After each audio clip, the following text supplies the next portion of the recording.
A decision to designate Yemen's Houthi movement as a terrorist organization appears to be the Trump administration's parting shot to the group's regional ally, Iran. But there are now real fears the decision may have a devastating effect on millions of Yemenis in desperate need of humanitarian aid. The Houthi rebels took control of Yemen's capital Sana'a in September of 2014, and about 70% of Yemenis live in areas under their control. The group runs a de facto state in that territory, which includes control of financial institutions and coordination with international non-governmental organizations that supply food and other aid to Yemenis. The imminent United States designation of the Houthis has worried those NGOs. Will they now continue to be able to deal with a terrorist organization? And if not, will that mean a halt to aid being sent to Yemen? The designation threatens to further shrink the space and access we need to deliver humanitarian assistance, said Abir Etafa, the World Food Programme's Middle East spokeswoman.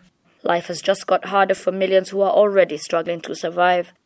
The argument being made by the opponents of the Houthi terrorist designation is that the move will impose difficult bureaucratic and legal barriers to working in Yemen. The country imports 90% of its food, and aid organizations are already struggling to help Yemenis in need. Many NGOs and businesses will have their legal teams assessing whether working in Yemen leaves them open to prosecution for materially supporting the Houthis simply by operating in the areas they control. Despite those fears, the U.S. designation of the Houthis has been welcomed by many Yemenis opposed to the group. The Yemeni government and its backers in the Saudi-led coalition have long led call for the Houthis to be treated as an international pariah and say the movement's crimes have been ignored.